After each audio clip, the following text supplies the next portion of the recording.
नमस्कार, समाज का सच में आपका स्वागत है। आज हम बात करेंगे एक ऐसे सवाल की जो भारत के इतिहास और समाज की गहराइयों को छूता है। एक सवाल जो शायद आपके मन में भी कभी न कभी आया होगा कि भारत के मूल निवासी यानी बहुजन जो इस देश की मिट्टी के असली वारिस थे, आखिर कैसे ब्राह्मणों के गुलाम बन गए। 3% ब्राह्मणों ने 97% मूल निवासियों पर मनुस्मृति कैसे थोप दी। और सबसे बड़ा सवाल, क्या मूल निवासी बहुजन मूर्ख थे या ब्राह्मण इतने धूर्त थे कि उन्होंने सदियों तक इस शोषण को जारी रखा। तो तैयार हो जाइए एक ऐसे सच के लिए जो न सिर्फ इतिहास की परतें खोलेगी बल्कि आपको सोचने पर मजबूर कर देगी। अगर आपको इतिहास, समाज और सच्चाई को जानने का जुनून है तो इस वीडियो को लाइक करें, सब्सक्राइब करें और बेल आइकन दबाना ना भूलें। चलिए शुरू करते हैं। सबसे पहले हमें यह समझना होगा कि मूल निवासी बहुजन कौन थे। ये वो लोग थे जो हजारों साल पहले इस भारतीय उपमहाद्वीप में बसे। ये थे हमारे आदिवासी, शूद्र और अन्य समुदाय जो प्रकृति के साथ तालमेल बिठाकर रखते थे। ये लोग खेती करते थे, शिल्पकारी में माहिर थे और अपने समुदायों में बराबरी का जीवन जीते थे। सिंधु घाटी सभ्यता इसका सबसे बड़ा सबूत है। यहाँ न कोई राजा था न कोई गुलाम, लोग मिलजुल कर रहते थे। लेकिन फिर आया एक ऐसा दौर जब सब कुछ बदल गया। लगभग 1500 ईसा पूर्व के आसपास कुछ बाहरी समूह भारत में आए। इतिहासकार इन्हें आर्य कहते हैं। ये लोग मध्य एशिया से आए थे और अपने साथ लाए एक नई संस्कृति, नई भाषा और सबसे खतरनाक वर्ण व्यवस्था। वर्ण व्यवस्था ने समाज को 4 हिस्सों में बांट दिया, ब्राह्मण, क्षत्रिय, वैश्य और शूद्र। लेकिन ये बंटवारा बराबरी का नहीं था। ब्राह्मणों ने खुद को सबसे ऊपर रखा और शूद्रों को, जो मूल निवासी बहुजन थे, उनको सबसे नीचे। मनुस्मृति इस व्यवस्था का सबसे बड़ा हथियार थी। इसे ब्राह्मणों ने लिखा और इसे धर्म का दर्जा दे दिया। मनुस्मृति में लिखा गया है कि शूद्रों का काम है ऊंची जातियों की सेवा करना। उन्हें पढ़ने लिखने का अधिकार नहीं, पूजा करने का अधिकार नहीं और अगर वे नियम तोड़े तो सजाए मौत। सोचिए, एक ऐसी किताब जो कहती हो कि आप इंसान नहीं, सिर्फ एक गुलाम हैं, और उस किताब को हर गांव, हर मंदिर, हर राजा ने मान लिया। अब सवाल है कि ये कैसे हुआ आखिर। पहला था धर्म का डर। ब्राह्मणों ने धर्म और कर्म का डर फैलाया। लोगों को बताया कि अगर वे मनुस्मृति के खिलाफ जाएंगे तो अगले जन्म में उनका और भी बुरा हाल होगा। दूसरा, शिक्षा पर कब्जा। ब्राह्मणों ने वेदों और ज्ञान को अपने पास रखा। मूल निवासियों को शिक्षा से वंचित कर दिया गया। तीसरा, राजाओं का समर्थन। ब्राह्मणों ने राजाओं को अपने पक्ष में कर लिया। बदले में राजाओं को दिव्य शक्ति का तमगा मिला। अब बड़ा सवाल उठता है कि क्या मूल निवासी मूर्ख थे जो इस शोषण को सहते रहे। जवाब है बिल्कुल नहीं। मूल निवासी बहुजन मूर्ख नहीं थे। वे सब मेहनती और प्रकृति से जुड़े लोग थे। वे छल, कपट, झूठ से अनजान थे। उनकी सबसे बड़ी ताकत थी उनकी सादगी और विश्वास। लेकिन यही विश्वास उनकी कमजोरी बन गया। धूर्त ब्राह्मणों ने उनकी सादगी का फायदा उठाया। उन्होंने धीरे धीरे मूल निवासियों को विश्वास में लेकर ईश्वर और धर्म के नाम पर समाज में ऐसी व्यवस्था बनाई कि मूल निवासियों को लगने लगा कि ये उनका कर्म है। जैसे ब्राह्मणों ने मंदिरों को अपने कब्जे में ले लिया और मूल निवासियों को मंदिरों में प्रवेश तक से रोक दिया। शूद्रों को गंदे काम करने के लिए मजबूर किया गया, जैसे सफाई और चमड़े का काम। अगर कोई शूद्र विद्रोह करता तो उसे क्रूर सजा दी जाती थी। उदाहरण के लिए मनुस्मृति में लिखा है कि अगर शूद्र वेद सुन ले तो उसके कानों में पिघला हुआ शीशा डाल दो। ये सब इतना व्यवस्थित था कि मूल निवासियों को लगने लगा कि ये उनकी नियति है।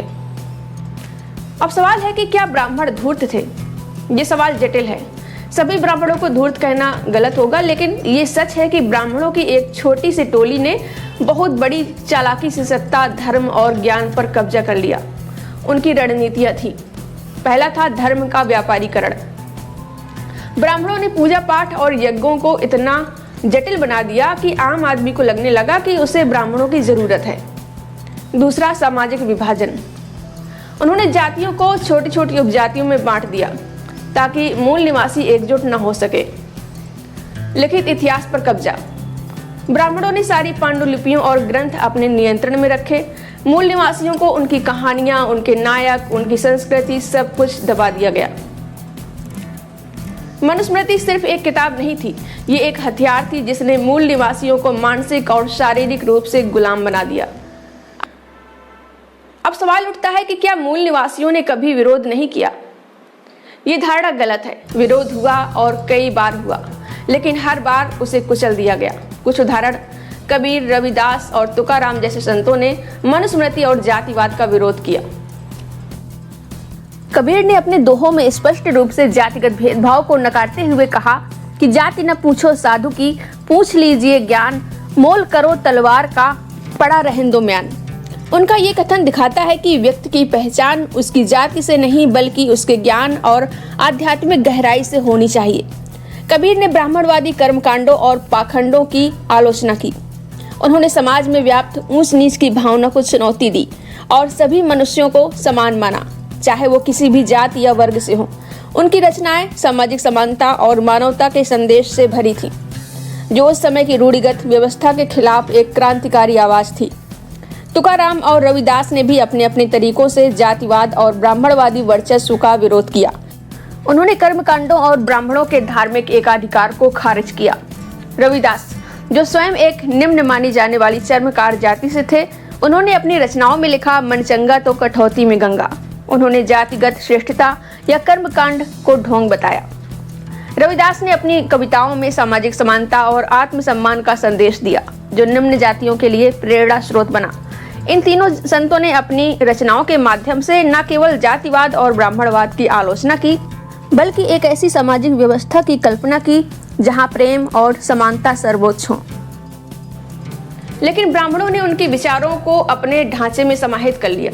आधुनिक काल में ज्योतिबा फुले, डॉक्टर अंबेडकर और पेरियार ने मनुस्मृति और ब्राह्मणवाद के खिलाफ खुली जंग लड़ी।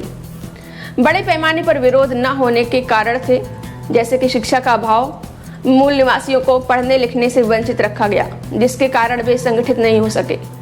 आर्थिक गुलामी, मूल निवासियों को खेतों और गंदे कामों में फंसा दिया गया, जिससे उनके पास विद्रोह का समय ही नहीं था।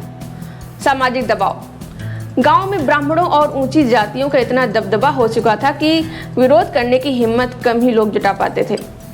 लेकिन इसका मतलब ये नहीं कि मूल निवासी कमजोर थे। उनकी लड़ाई आज भी जारी है। आज भारत बदल रहा है। शिक्षा, संविधान और जागरूकता ने मूल निवासी बहुजनों को नई ताकत दे दी है। डॉक्टर अंबेडकर ने संविधान के जरिए बराबरी का हथियार दिया। आरक्षण ने लाखों लोगों को मुख्य धारा में लाया। लेकिन चुनौतियां अभी भी हैं। मनुस्मृति का भूत आज भी लोगों के दिमाग में जिंदा है। जातिवाद, भेदभाव और सामाजिक अन्याय अभी भी हमारे समाज में मौजूद हैं। आइए जानते हैं कि हम क्या कर सकते हैं। शिक्षा को अपनाएं। शिक्षा ही वो हथियार है जो हमें आजाद कर सकता है। जागरूकता फैलाएं, अपने इतिहास को जानें और दूसरों को बताएं। एकजुट हों। जातियों को छोटे छोटे खांचों से निकालकर बहुजन समाज को एकजुट करना होगा। ये वक्त है हमें अपने हक के लड़ने का। ये वक्त है उस इतिहास को बदलने का जो सदियों तक हमें गुलाम बनाए रखा। तो ये थी भारत के मूल निवासियों की कहानी, एक सच, अन्याय का, लेकिन साथ ही संघर्ष और उम्मीद का। अगर ये वीडियो आपको पसंद आया हो तो इसे लाइक करें, शेयर करें और अपने दोस्तों तक पहुंचाएं। कमेंट में बताएं कि आप इस इतिहास के बारे में क्या सोचते हैं। क्या आप मानते हैं कि मूल निवासियों का शोषण आज भी जारी है? अगर हाँ, तो इसे रोकने के लिए हम क्या क्या कर सकते हैं, कमेंट में बताएं। हमारे चैनल को सब्सक्राइब करें और अगले वीडियो में हम लाएंगे एक और ऐसी जानकारी जो आपके दिल को और दिमाग को झकझोर देगी।